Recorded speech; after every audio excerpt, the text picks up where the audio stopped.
Hey everybody, welcome in to the second episode of Beers on Heads podcast.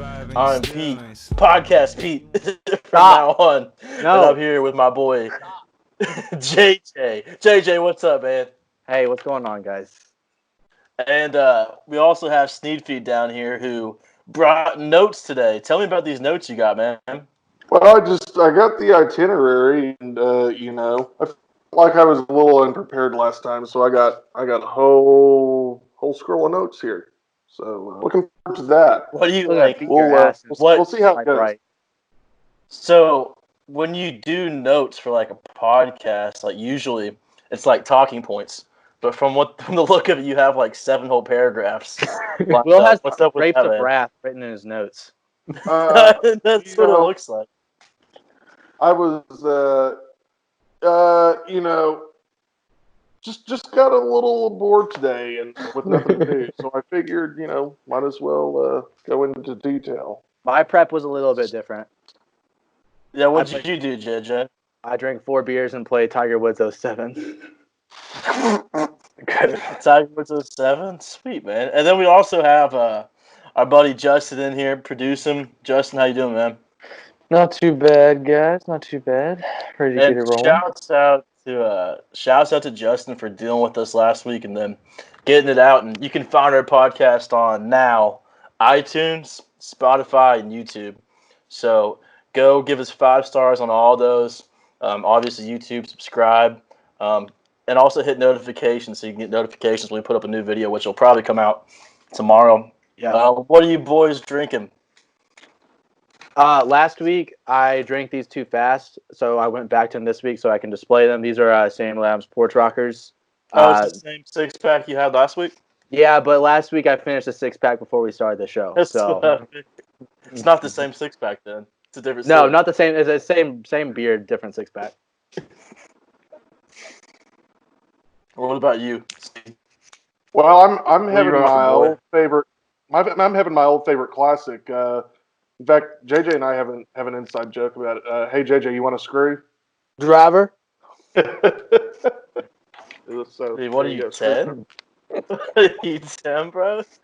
I also, same as last week, I went back to Dad's Old Faithful, got some Red Stripe. They had the best beer commercials in the early 2000s. Dude, 100%. I mean, that's why it makes me feel good. It makes me feel like I'm not stuck in my house 24/7, like I'm on the beach or something. Hooray! Beer! Let's talk about basketball coaches in the SEC. You talk about new guys like Eric Musselman, Buzz Williams at A&M, Nate Oates at Alabama, and then you got Bruce Pearl at Auburn, Frank Martin at South Carolina, Rick Barnes at Tennessee, Coach K at Kentucky. Man, I think in terms of head coaches in college basketball, they're like the class of the nation. Maybe if you look at the ACC, they got some old-timers in there. Obviously, you got Coach K. You got, Roy. Boeheim. Yeah, Roy. So that's obviously Leonard. The ACC's got the old-timers. The best one of the bunch. All right, man. I know FSU, you forget about them as a basketball school, but come on, man. I'm talking about the SEC. The future of SEC basketball is looking great, especially on National Signing Day. There were some really great classes coming out of the SEC, so... if you had to compare the two, who do you think has the better head coaches? I still say ACC, but I think there's a changing of the guard happening.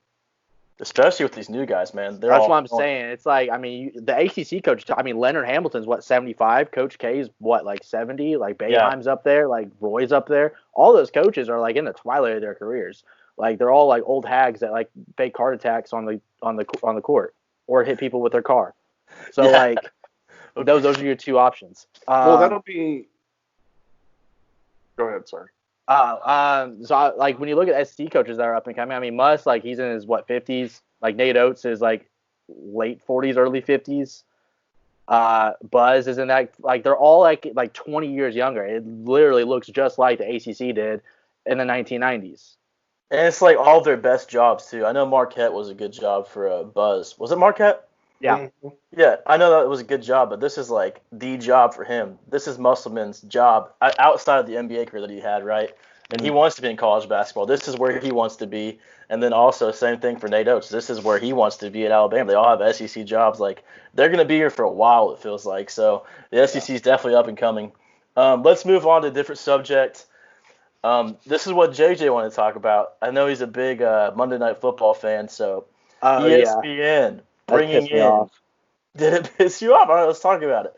I guess all the reports are saying, I don't know if it's confirmed or not. Maybe you can tell me that or not. I've been busy all day, but Herbie and Fowler are going to be calling. That's, I guess, Kurt Herbstreit and Chris Fowler are going to be calling Monday Night Football games. Your thoughts? Potentially. If that happens, I swear to God, I will not watch another Monday Night Football or another college football game. I might watch like NFL with like, I don't know, Joe Buck. I don't know. But no, you can't take away Herbie from me. You can't do that. Okay? Like, but does that necessarily mean he's gone? Probably, right? Football, I guess. I mean, you can't do 2 primetime games like in like 3 days. That's too much prep. It's too much travel. No shot. Every week. No. We'll say theoretically that he couldn't. Theoretically that he couldn't. Okay, look at what ESPN has brought in on Monday Night Football since they got the rights, like in the early 2000s. Mike Tirico is a sexual predator. I'm very comfortable saying that. Look at his wiki. Look at the guy's wiki. He's been popped for sexual harassment like 5 times at ESPN alone. They had Mike Greenberg for a while, Booger McFarland. They don't pull these names, and like even like Joe Tessitore. Joe Tessitore was our prince. He was our crown. He was our guy. They took him to Monday Night Football, and now like he's not universally liked anymore because they can't build a cast with an IQ above 80 freaking points around him. You have Booger McFarland and Louis Riddick. Come on, build a cast around him. Get better. Boogermobile. Yeah. Pete gave me one rule that I can't say the F word, but yes, F the Boogermobile, dude. That's all showman bullshit. Okay, it's so freaking stupid. Okay. So, like, all right. Yeah. Okay. Sneed. You got anything to add, buddy? Well, I'm not and I know that JJ's gonna get upset with me for saying this. I'm really not a big Kirk Herbstreit guy. He kind of bugs me a little bit. I don't really know why. It's probably because he's a Yankee. But regardless, losing Chris Fowler would be just heart-wrenching. Don't do it to us, ESPN. Don't do that to us. Think about the chain reaction. If you take Herbie and Fowler away from Saturday Night Football, who are you going to put in Saturday Night Football? Reese Davis? So who goes to College Game Day? So then you have College Game Day with no Reese, with probably no Kirk, with no Corso because he's about to die. Who are you going to have? That show's going to fold. Who's to say that he can't do it? Joe Buck did baseball, football, all those in a row whenever in October when all that stuff's going on. He does all of them in a row. I don't know. Producer Justin, we already decided that we wouldn't bring this hypothetical up because you already have high heat going on. That's what I love. I just don't think that's possible. I want to do this podcast. Just say something and just drop a bomb. I mean, it's a 16-week season. It's a 16-week season. Like, that's a long time. Like, Joe Buck does that, like, the Monday, or he does, like, the football, like, baseball stuff, like, for, like, maybe a month. Yeah, only when it overlaps, yeah. Yeah, like, that's maybe doable. But, like, if you have, like, I mean, we're talking 2 games in 3 days of, like, 3-hour football where there's 85 players to, like, remember? Like 170 total between 2 teams. Like, no, like you can't do that. So, if you're thinking about ESPN and like what from their perspective, they got to say Monday Night Football because last year was a disaster with Jason Witten and Booger. Obviously, they have to do what they have to do. So don't even think about your college football. Think about your NFL. Who would you bring in? I think Herbstreit and maybe Fowler, that's like the best you could possibly do. People love them. They're going to tune in and watch it. You said you're not going to watch Monday Night Football if Herbstreit's on there? Of course you will. You love Herbstreit. So there's no saving Monday Night Football. Who's going to be the third guy? I have an option. Oh, Pat McAfee, 100%. Pat McAfee, that's who I had there too. Yeah, that's easy. And he's already in the ESPN family, basically, already baptized himself in that. I think that'd be great. Yeah, pencil that one in. He's going to be in Monday Night Football in some capacity next year. If he's not doing college football with College Game Day. That's the only other thing. Or eventually they're going to pull Corso and put McAfee in his place. They Okay, could. so- They could put McAfee in his place. Who in the heck is going to take care of Corso if Herbstreit's out there? I feel like Herbstreit's like Corso's handler, kind of. You know what I mean? Absolutely he is. So I if think Herbstreit's Corso. gone, they can't bring Corso in. I Desmond think can't do Corso's it. on his last leg. Corso, he might need to. This might be his spot to leave. Dude, Corso was on his last leg in 2008. Yeah. How he's made it 12 years past that is beyond me. He's defying every law of biology right now. That's an interesting argument or interesting question that I have for y'all. Do y'all remember, or did I just like dream this? Wasn't Corso like gonna retire in like 2014, and they ended up just bringing him back? Like or did I just dream that up? Because I 10,000% remember that. And that was pre-stroke. He had a stroke in like 2017. I mean, props to the guy for showing up every week, but he's not the same Corso. It's almost hard to watch when he's like, "I'm bleeding my data. I did the Notre Dame." Like, there it is. That was spot on. Thank you, Pete. This is a sore subject for me, but raise your hand. No, don't raise your hand. Tell me if you got your stimulus check / Trump check. Who got their checks today?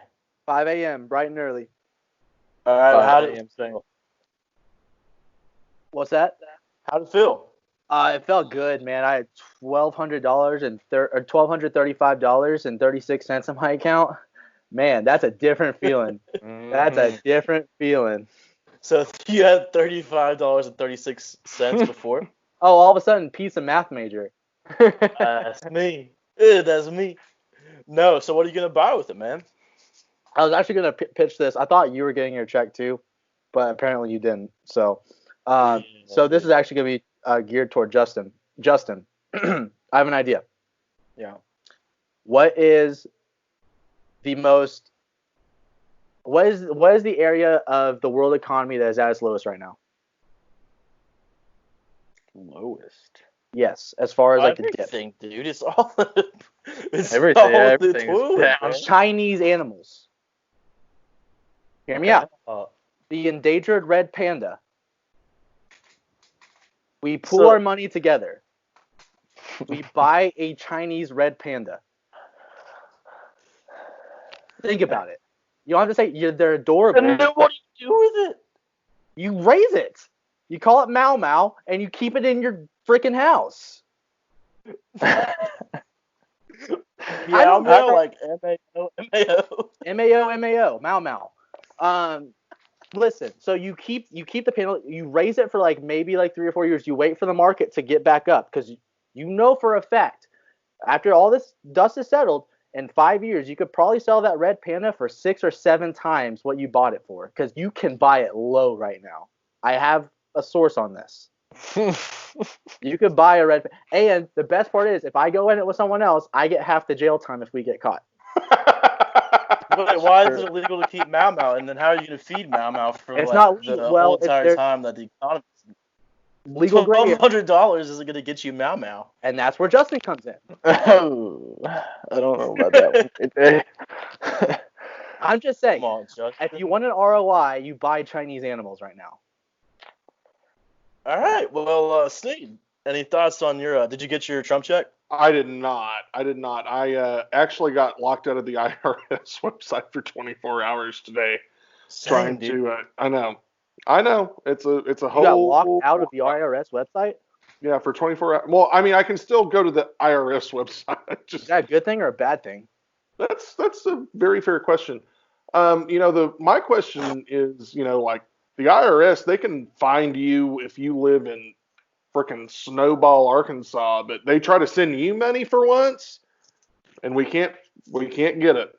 Dude, there's nothing more frustrating than typing in your name that you know, your social security code that you know, nobody else knows, your date of birth, and them saying you're not a person. Apparently, I'm not a person in the IRS, so I don't know if that means that I can go buy Meow Meow and be fine, or if like I can go off and do my own thing. Mao Mao. But like, there's nothing more frustrating than putting that into the computer and saying that's not me. Like, I'm not a person. Them locking me out for 24 hours. I was livid this morning. I woke up next to my girlfriend and she said, I got that Trump check. And I was like, wow, that's freaking awesome. And then all my buddies got the Trump check. Nobody deserves a Trump check less than you do, JJ. And you got it. I am absolutely livid. I'm going to send my money straight back to China. Dude, that's the worst. I was going to say, like, put money aside for a PS5, but at this point, I don't even know. Now I'm, like, rethinking life. No, in reality, So, I'm going to spend it, like, on, like, I don't know, JJ's. I've got a guy who actually emailed me. His name's Bernard Badoff, and he told me to invest in Enron. So that's what I'm going to do with mine when I get it. That's you know what? That actually sounds sounds like that sounds like some pretty solid advice, man. Speaking of the Trump checks, let's go straight into our next segment about charity. So this is a section where we'd usually have a sponsor come in. We're still working on that, but we're going to try to keep this tradition going during the COVID-19 coronavirus era and tell you guys to go donate to a certain charity. We didn't have one this time that's in specific, but I just say go eat local, right? Yeah. Sorry. All right, so let's move on to the next segment. We actually got a lot of feedback from the first podcast, and I was very, very incredibly surprised to hear. JJ's not so dumb after all, is he?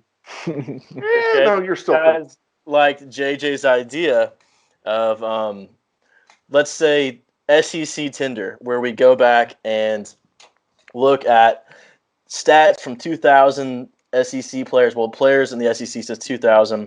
Last week we did quarterbacks, and you got to swipe left, right, if you don't like where I'm going with this, and swipe right if you do. So there's going to be 8 players. You each get 4, so be sure. You're not going to tell him who the reigning champion is? Okay, so let's go back and look at what happened last week. I think I still have the stats. Bullshit.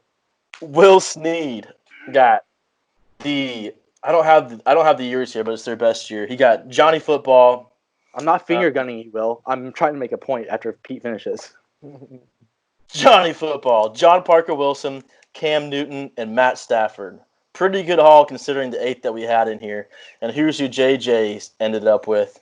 Got Chris Leak, Good quarterback. Gerald, Josh pick. Dobbs, and Yes. then I know this one was a 2010 Ryan Mallett. So Fantastic. all their best teams.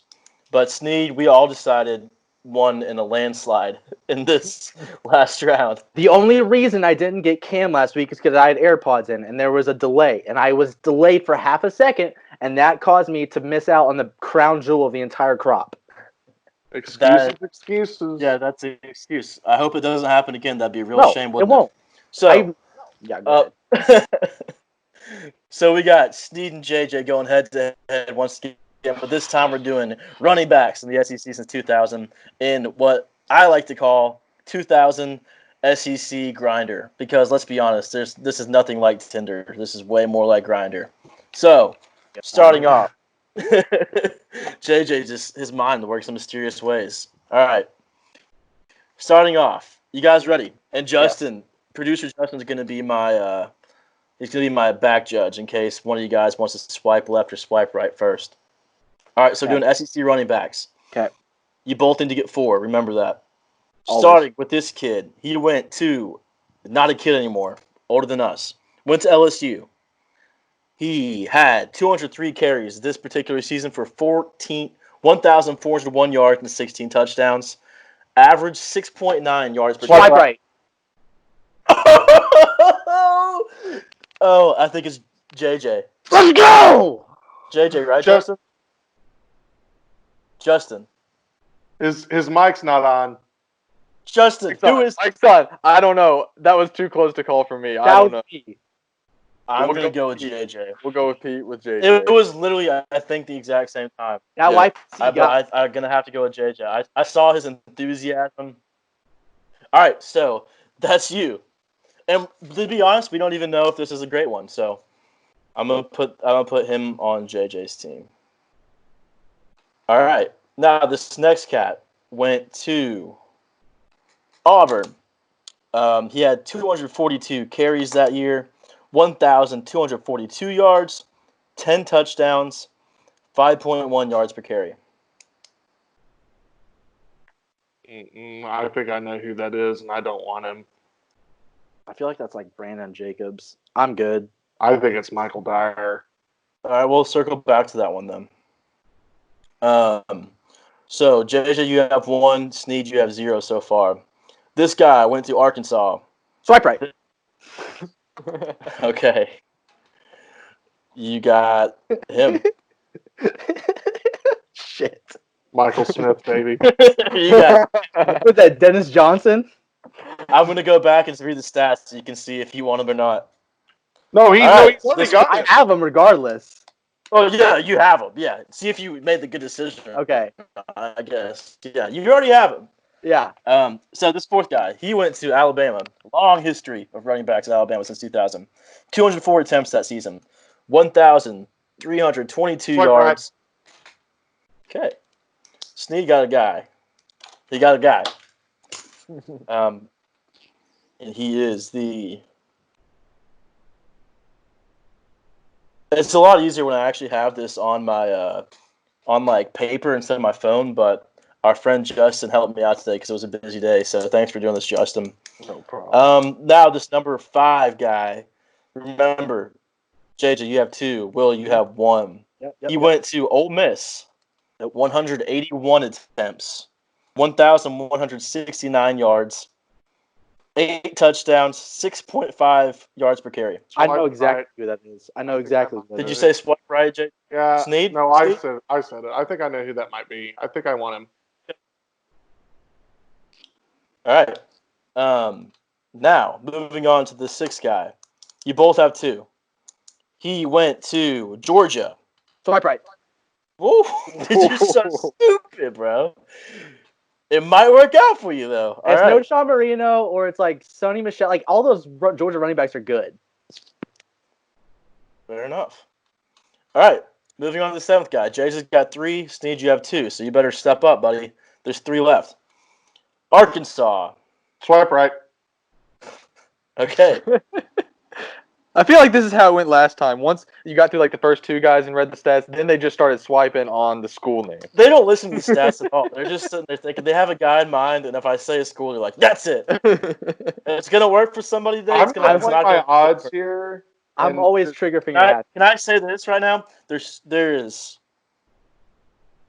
Wait, you both have 3, right? There's 2 left. Can you One tell of me how you- many Can you tell me how many Heisman winners are in this 8? Ooh, I don't know. 0. 0. Oh Yeah. shit! I don't think so. All right. This guy went to Auburn in 2003. Swipe right. 241 attempts. I said this. I said the year. I'm not supposed to say the year. You're not supposed to say the year. But I think Okay. it was a very who got it. I think I thought JJ got it. I didn't I hear think JJ got it. I said it the exact same time that he said it. So, Welcome to my world last week. so you have the number 2 guy. Now, let's go over this right quick. Who wants to hear their team first? And to be honest, do you think that you won, JJ? No. No. Okay. What about you, Sneed? No. Okay. In my opinion, one of you won by a landslide. Okay. Okay. So JJ, here's your team. Okay. 2013, Jeremy Hill. That's a good LSU. one. That's a good one. I'll take that. Let me pull up the stats. Yeah. 1,401 yards, 16 touchdowns, 6.9 yards per carry. Yeah. You got the 2007 DMAC. That's a big one right there. 325 attempts, 1,830 yards, 16 touchdowns. Wow, that was a big win right there. Probably That's a should have won the body blow. Heisman That's in a body 2006 blow. and 2007. Okay, listen to this one. 2012, Todd Gurley. Big time, man. You got 222 attempts, 1,385 yards, 17 touchdowns. And then I think you got the 2003 version of Cadillac Williams. Yes, I did. Yes, I did. So, JJ, that's a heck of a squad. Sneed, let's go to your stinker, okay? And not in the reality of things, but compared to what JJ's got, not great. You got the 2012. Who do you think? All right, let me let you guess this. Yes, mine. Alabama, 204 attempts, 1,322 yards, 17 touchdowns. Gosh. 2012.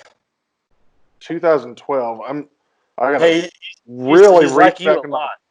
Do what? He looks like you. He Not looks like not me. white, but He big. did win the Heisman. Oh, Trent? No, it's Ed Lacey. Eddie Lacy. That's Lacey right. didn't win one, did he? I thought that was Ingram.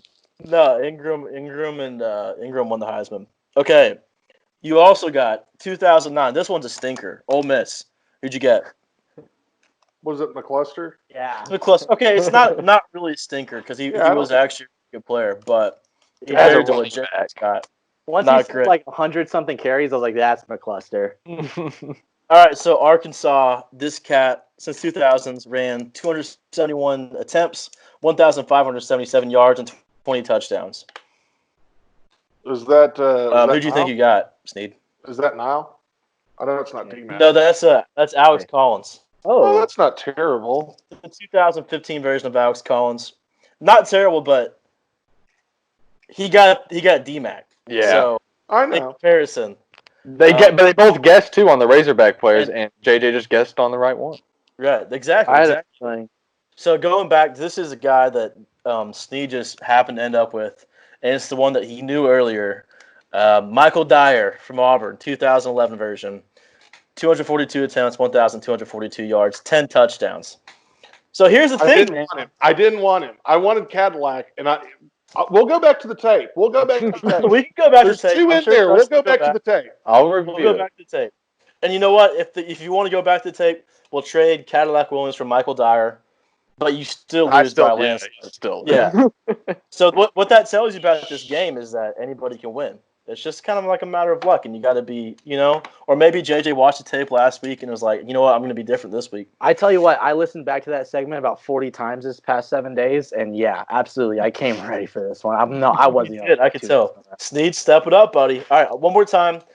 JJ got 2013 Jeremy Hill, 2007 DMAC, 2012 Todd Gurley, Pow. 2000 Cadillac Williams. Kablamo. Honestly, you could argue that every running back on JJ's list is better than every running back on Sneed's list. 2012 Ed Lacey, 2009 Dexter McCluster, 2015 Alex Collins, and 2011 Michael Dyer. So that's a big win. 1-1 though. Hey, sets up next week for the receivers, huh? I'm excited.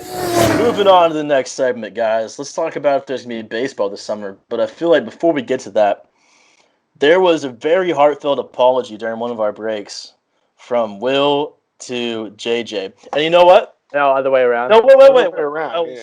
It was JJ to Will. Not Yeah. get it twisted. So apparently you guys got a little scuffle Saturday. I don't know what happened. I wasn't there. But from the way it sounded, you guys really made up and let bygones be bygones. So I'm just going to leave the room, and I want you guys to work this out. Yeah, I called Will He did. It was over monopolies and oligarchies. We were specifically. talking. Yeah, about the not the railroad industry, the airline industry, And the gas industry. and the gas industry. Yeah. And we came to blows. No one threw any punches. It was just a sparring of words, and I called Will and I feel bad about it. I also was very drunk that night and don't remember what I said to JJ afterwards, and so I apologize for. You said I couldn't come to Easter dinner. Oh, that's right. My happy ass was there anyway. You came. Oh wait, I said what after that? You said I couldn't come to Easter dinner, and then I came anyway. No, I invited you. No, you said after I called you that I couldn't come to Easter dinner. I know, but I re-invited. Damn it! Oh, well, did you guys work that out? Yeah, it was great. Are we gonna have to bleep the word? Yeah, we'll bleep the word chickens. All right. Moving on to a more important segment. I hope you guys worked that out. I mean, I love you both. Like, I hope that everything's cool. And, like, next time we get on this podcast, it's going to be, like, better vibes, you know? I thought we've had great vibes today. Okay, yeah, good. All right, so is there going to be baseball this summer? There's been talk about all sorts of things. Like, are they going to put them in Rick's Demodome and like let them battle it out? Are they going to have to do Doug's test? Demodome. Doug's Demodome? I say Doug Rick's Demodome. Demodome because Rick is the mayor of Batesville, and then he made this like community center that's like it looks Yeah, like that's Rick's Demodome. relatable. Yeah, thanks, man. So Doug's Dimmadome is it going to be like what they got going on in Asia? I think specifically Taiwan, where they have like stands. That there's like robot fans in the stands going on. Are you gonna do it like Korea, where there's no fans in the stands? Like, what's gonna happen with baseball this summer? I want to hear your take, JJ. I haven't heard anything about robots in the stands. Is that a thing? Yeah. Really? I don't believe you. Anyway. Why put this on the segment if you don't know what we're going to talk about? Well, no, I was the one that put it on the itinerary. I didn't hear about robot don't even fans. know That's what you're incredible. That may change my whole perspective. All right, go ahead, man. But no, so I personally think it's completely doable to ship all 30 teams to Phoenix, put them in hotels, and play a 3-month regular season in Phoenix. You have like 7 or 8 spring training facilities. You have Chase Field. You have Arizona State Stadium. You have all the stadiums you need. You have all the hotels you need.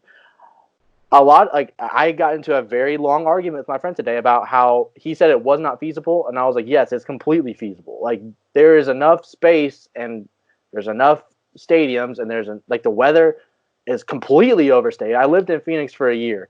Like, it's hot, yeah, like in July, like it'll get to like 105. Not as bad as 105 here, but it'll get to 105. As soon as the sun comes down, though, it gets down to like 70, 75 every night. When Arkansas played Arizona State in the Super Regionals in Tempe, like in 2011. Me and my dad went to that. I brought a jacket. It was like 95 when we got there, but I ended up wearing the jacket because it got down to 70. So like it's the weather is not an issue. The hotels aren't an issue. I do not see why we can't play baseball in Arizona for 3 months. All right, into obviously we're not talking about NCAA baseball. That's out the door. That's not going to happen. Oh, we're talking yeah. about Major League Baseball. Yeah, Snead, what do you think, man? You know, it's interesting. I'm not any kind of an expert. I'm not an epidemiologist. I would tend to agree with JJ, but at the same What the time, heck was that word, dude? What a What word! was that? Epidemiologist? Epidemiologist. Yeah, what is that, dude? What? Have y'all never heard the word epidemiologist? Take a shot. Take a shot. I've never heard that in my life, man. This big old brain still has some smarts in it. Congrats, dude. Epidemiologist. Epidemiologist. At any rate, Proceed. I would tend to agree with. What is it? No, don't go on. What is an epidemiologist? It's somebody Study who of insects. no, it's somebody who studies epidemics. Oh, okay. All right, cool, man. Right. We've been in the beep. Sorry. We've been in the COVID thing for how long, and y'all haven't heard the word epidemiologist? Just tell me when sports are coming back, man. That's all I care about. You what? Just tell me when sports are coming back. Go back to baseball. Anyway, I would tend to agree with JJ, but at the same time, first time somebody breaks that with a fever, with a whatever, we got to take a while and go. Might be over. You never know. So, I mean, that's just the risk you run, though. Like, I mean, either way, if you play with fans, if you don't play with fans, you run the risk of someone contracting something. So, like, why not just like not let any fans in, make that risk lower, and then like at worst case scenario, we get like a month into it, and they call the rest of the season. At least we have 1 month of baseball, right? Like, I would much rather have that 1 month than like them call it all together beforehand, or let everyone in and someone contract something a month in. I did that. Great. Obviously, you don't want anybody. That's like the main goal. You don't want anybody to contract the coronavirus. But I just don't want you to die. I don't care. I just don't die. That's a good point. Honestly, same. Like that's what everyone really should be saying. Like obviously it's miserable, but yeah, don't die. Come on. I'm just saying, JJ. Do you think that maybe you get bored with no fans in the stands for a month, or are you at the point where you'd appreciate it so much that like Yeah. even MLB baseball, no stands. This goes well beyond you don't know what you got till it's gone thing. This is like I have like a drug addiction and I need it in my veins. Is like kind of what we're at right now with it. Like I don't care if it's like, with zero fans. I don't care if they play it in China. I don't care if they play it in Italy. I don't care. I just want baseball. That's all I want. Like I can't envision a summer. Like envision cooking out like on your patio or on your deck or whatever, and like you don't hear the sounds of Joe Buck and Tim McCarver like inside. Like Or it Phil doesn't make, Elson. or Phil Elson, correct, or Bubba Carpenter. Like it doesn't register with me. So like I need it. I need if I'm grilling steaks, I need like Mike Shannon on the radio. Well, and the one thing that I'll add on to that is, we're all big sports guys, and we all watch. I'm assuming for the most part, you've got your Tuesday night Fun Belts, your Wednesday night action. It's not like we're watching those games because there's a bunch of fans there and we want to see the fans. And no, we're watching sports. Oh, So we're gambling. That's true. Yeah, I know you're hurting, buddy. I'm still shook. I can't take anything Steve says seriously now because he's a doctor. I'm an epidemiologist. Thank you very much. Okay, mailbag time. You guys kind of shit the bed this week. Not gonna lie to you guys. I need you to step it up next week. I tweeted out at 9:56 a.m. I retweeted it at 4 p.m.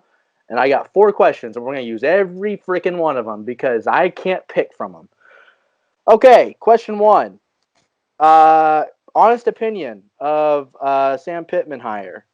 Will, go first. It's interesting. I actually that was the first question I think that was sent in, and that's the first one for 7 hours. Yeah, that was the one that I saw. And so I did a little research on that. Did y'all know that the only coach that Arkansas has hired in the last since before Frank, right, that hadn't been a head coach before or had been a head coach on a lower level? Hugo Bezdek. No. Jack Crow. Oh, wow. And I'm not drawing comparisons between the two of them at all. I think that Sam Pittman is your Houston Nut. I think that he comes in and is able to stabilize the program. He's a great recruiter, and for the first time in a long time, I feel like we've got a guy that actually wants to be here. But I just found that to be an interesting thing that I was looking into because it's, Arkansas hasn't gone out and taken a lot of risks in the head coaching department. I mean, Chad, sure, maybe, but Chad was a decently established head. He had a head coaching history in college football. It ended up being not a great hire, but we've not gone out and taken that risk on that guy that's never really been a head coach before. So I'll be really interested to see how that goes. I think that's actually a really good point that Snead brought up because, I mean, no one really talks about that. Everyone's just all hype and it's all going to be good with Sam Pittman. The guy who's never really been a head coach at this level, which is it's going to be interesting to see how that plays out. But from what he's done since the moment he's been here, I've been really impressed. The staff that he went out and got is excellent. And also this from a guy that covered I covered the last staff. And it's not to say that Chad and his staff were just a bunch of buffoons, because they weren't. They were good coaches, but they were all really young and unestablished, with the exception of the defensive side of the ball, which was uninspired with John Chavis at the helm and a bunch of guys that weren't really, you could tell they weren't into it. When you talk to a guy like Barry Odom, who really there's a next step for Barry Odom. Think about this: if he doesn't do well at Arkansas, that means he's not going to get a head coaching job somewhere else. There's a next step for all these guys. And they might be young, but they feel like they're better put together than what was going on with Chad's last staff. His staff is awesome. His recruiting class, you jump from 120-something to 40 in the nation. That's impressive. That's what Sam Pittman's going to bring. And, of course, the fact that he wants to be here is awesome for Razorback fans to hear, especially after a guy like Chad, who you could tell by the end of it just wanted to get out. He didn't want to be here. It all seemed fake. Sam Pittman is genuine. In terms of what's going to end up in the football field, I think that he's going to be a stepping stone into whatever happens next. Because you can't go lower than what you're going to go now. Sam Pittman is not going to bring you down to any depth that Chad Morris or you could argue Bielema brought you to. There's nowhere to go but up, and I think Pittman's the perfect hire for this situation. Just in terms of bringing the state together and bringing some fire back to the Razorback program. I don't really, yeah, I think Pete kind of nailed it on the head there, but like I think I have a little bit more of a pessimistic view of it. The staff is good. The staff is great. Like the staff. Kendall Briles. I mean, that's big time. I don't think it's going to translate on the field. I just can't see it. I don't know. And like after the press conference, I was so rah, and then like a couple months passed, and I don't know. I got a weird feeling about it, and I don't. What's he done that makes you think less of him? Because everything that he's done since he's been in Fayetteville has been like, that's great. You're doing the right thing. It's been step after step. He's been impressing me more and more. Yeah, no, he didn't vote for. He didn't vote for JJ's. That was strike one. Of course. That's a bigger strike with me than you realize. I'm on very loose terms with Muss right now because of it. And that's like my unofficial dad. Not the biggest fan of him anymore. But that was strike one. Strike two, I don't know. Like it feels a little off to me. I don't know. I can't put my finger on it. I don't think it's going to translate to the field, and I can't feel it with Pittman right now. And what's going to be bad is I love that guy, and he's so universally loved in the state. It's going to be a sad day when like we go like 4-8 like for 2 years in a row, 3 years in a row, and we got to fire him. Like you don't want to do that to the guy. And he's going to be fine because, like he said, he's just going to go to Hot Springs after this. No, he's not. No, he's not. He's going to be the offensive line coach at Alabama or somewhere. No, he is adamant. This is his last coaching job. I believe that. I do. I believe Pittman is a genuinely good dude. I think it's awesome. And he probably will end up getting fired because you know what? That's what happens to most coaches. Most coaches don't just step down unless they're like freaking Nick Saban or Joe Paul or something like that. Oh, that's not comparing to Joe Paul.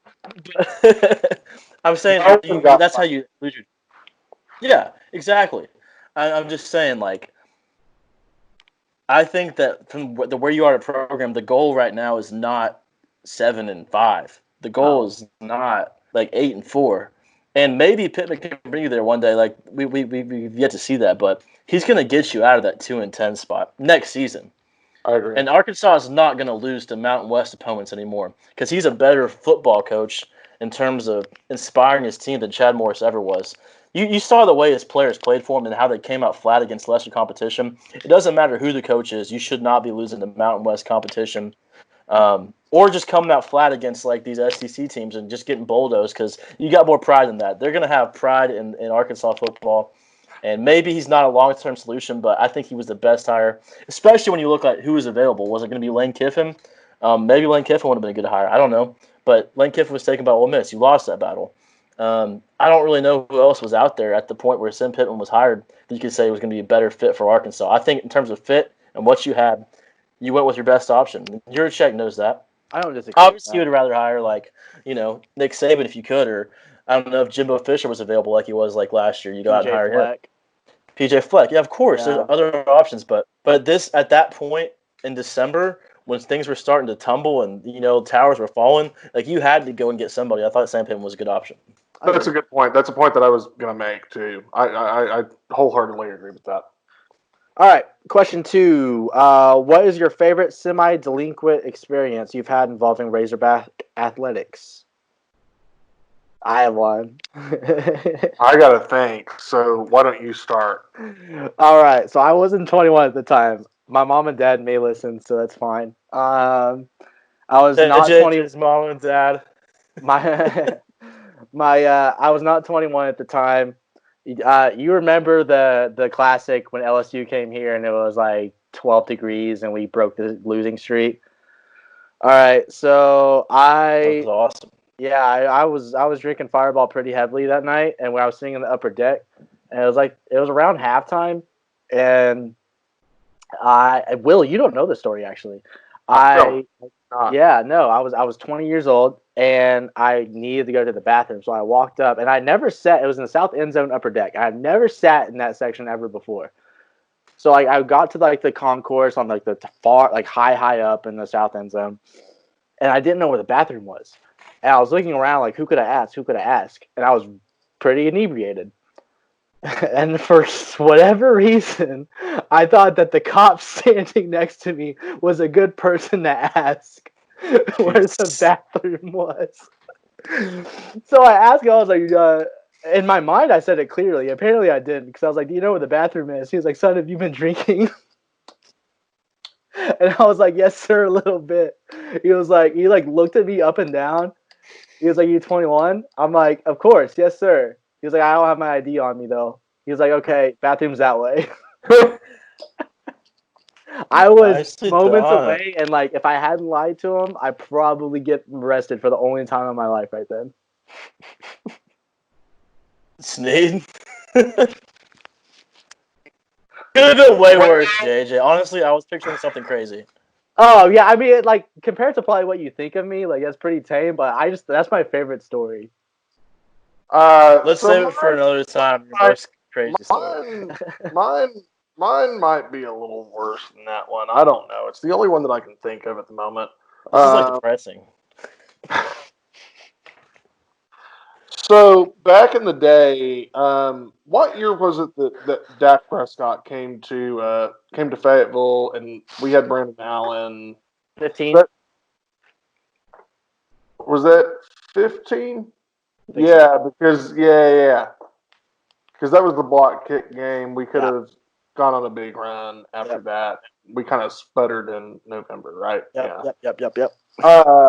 So 2015. I can't remember if I was 20 or 21 yet, but I was in that kind of weird age there.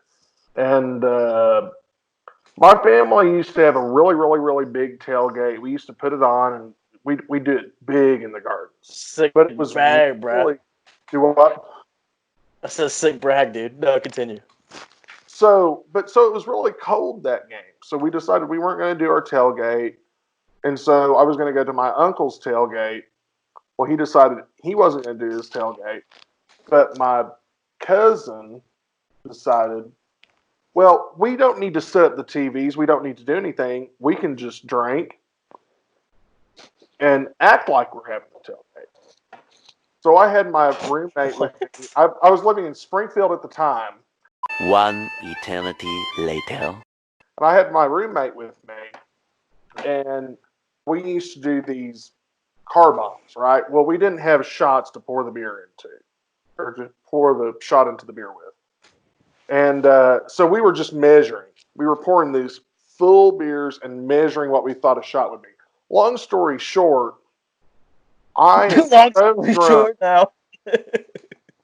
I am so drunk. We're just now getting to the long story short. I am so drunk at the Mississippi State game. They're playing Welcome to the Jungle, and I'm standing up on every play going, do you know where you are? You're in the jungle, baby.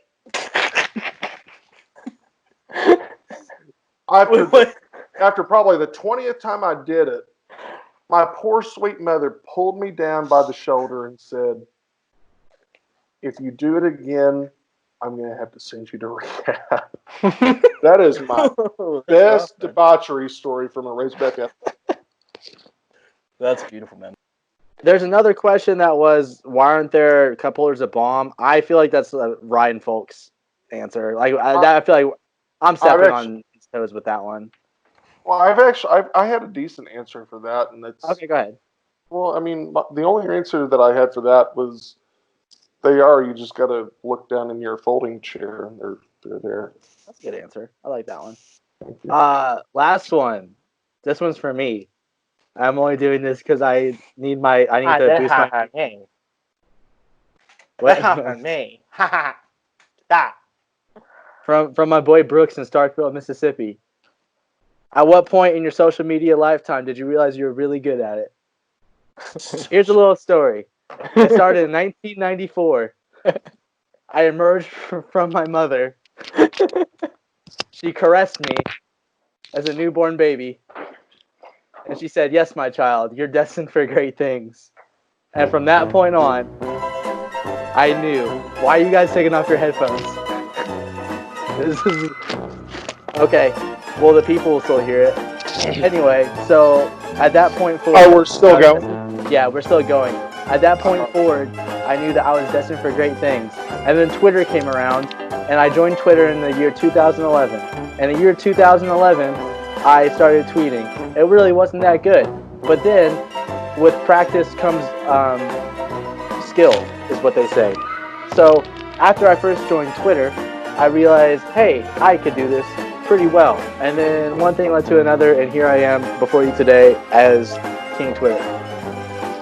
Alright, I'm done, guys. You can come back. Justin's back. Pete, are you back? There you Oh go. man. Will, That come was on rough. back. Oh, that was awful, dude. I think that was great. We need to put So, some music. what do you think Hold about on, the I got my podcast? earphones in I back. feel like episode 2 went really well. Unfortunately for our friend Justin, he's gonna have a lot to cut and a lot to put together because there was a lot going on in this latest episode. But I had fun as always, and cheers, boys. Cheers. Let's go. Episode 3 next week. We're not freaking leaving. I think we're Leaving. On the beam. Real freak girls throw their hands on their knees.